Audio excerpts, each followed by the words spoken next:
اعوذ باللہ من الشیطان الرجیم، بسم اللہ الرحمن الرحیم۔ عاریہ کے احکام۔ عاریہ سے مراد یہ ہے کہ انسان اپنا مال دوسرے کو دے تاکہ وہ اس مال سے استفادہ کرے اور اس کے عوض کوئی چیز اس سے نہ لے۔ عاریہ میں صیغہ پڑھنا لازم نہیں، اور اگر مثال کے طور پر کوئی شخص کسی کو لباس عاریہ کے کسر سے دے اور وہ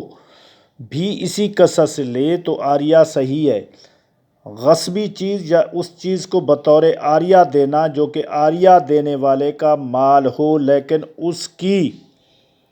آمدنی اس نے کسی دوسرے شخص کے سپرد کر دی ہو، مثلاً اسے کرائے پر دے رکھا ہو، اس صورت میں صحیح ہے۔ جب غصبی چیز کا مالک یا وہ شخص جس نے عاریہ دی جانے والی چیز کو بطور اجارہ لے رکھا ہو اس کے بطور عاریہ دینے پر راضی ہو۔ اگر دیوانہ، بچہ دیوالیہ اور صفیہ اپنا مال عاریۃً دے تو صحیح نہیں، لیکن اگر ان میں سے کسی کا سرپرست عاریہ دینے کو مصلحت سمجھتا ہو اور وہ جس شخص کا وہ سرپرست ہے اس کا مال عاریۃً دے دے تو اس میں کوئی اشکال نہیں۔ اسی طرح جس شخص نے مال عاریۃً لیا ہو اس تک مال پہنچانے کے لیے بچہ وسیلہ بنے تو کوئی اشکال نہیں ہے۔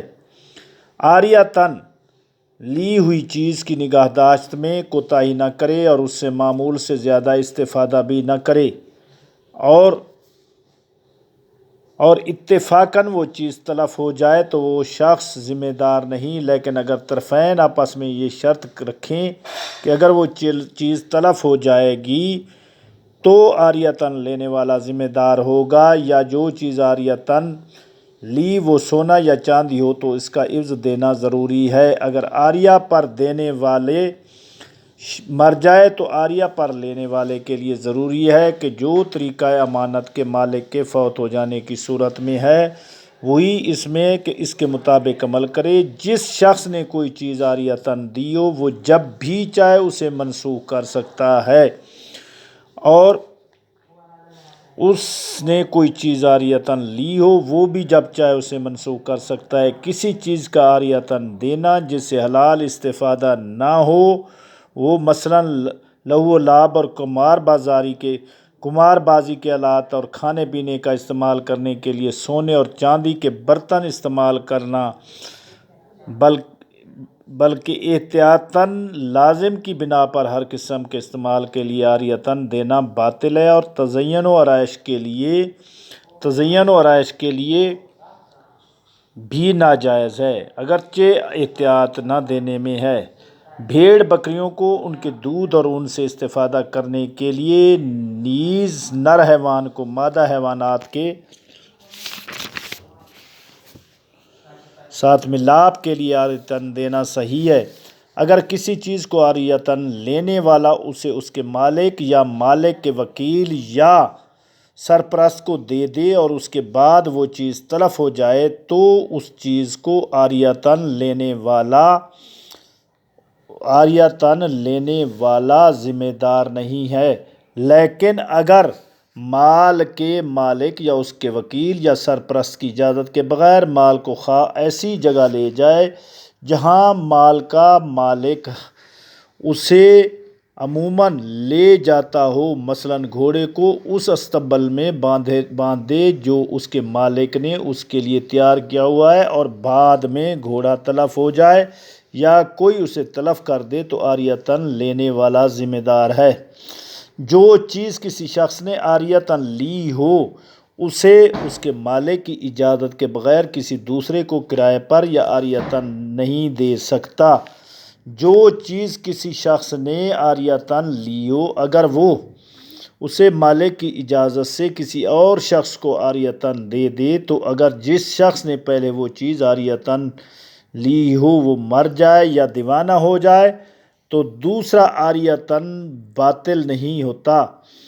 اگر کوئی شخص جانتا ہو کہ جو مال اس نے عاریۃً کیا ہے وہ غصبی ہے تو ضروری ہے کہ وہ مال اس کے مالک کو پہنچا دے اور وہ اسے عاریۃً دینے والے کو نہیں دے سکتا۔ اگر کوئی شخص ایسا مال عاریتاً لے جس کے متعلق جانتا ہو کہ وہ غصبیہ اور اس سے فائدہ اٹھانا اور اس کے ہاتھ سے وہ مال تلف ہو جائے تو مالک اس مال کے عوض اور جو فائدہ عاریتاً لینے والا اٹھایا ہے اور اس کا قرض یا جس نے مال غصب کیا وہ اس سے طلب کر سکتا ہے۔ اور اگر مالک عاریتاً لینے والے سے عوض لے لے تو عاریتاً لینے والا جس نے مال غصب کیا ہو اس سے طلب کر سکتا ہے، اور اگر مالک عاریتاً لینے والے سے عوض لے لے تو عاریتاً لینے والا جو کچھ مالک کو دے اس کا مطالبہ عاریتاً دینے والے سے نہیں کر سکتا۔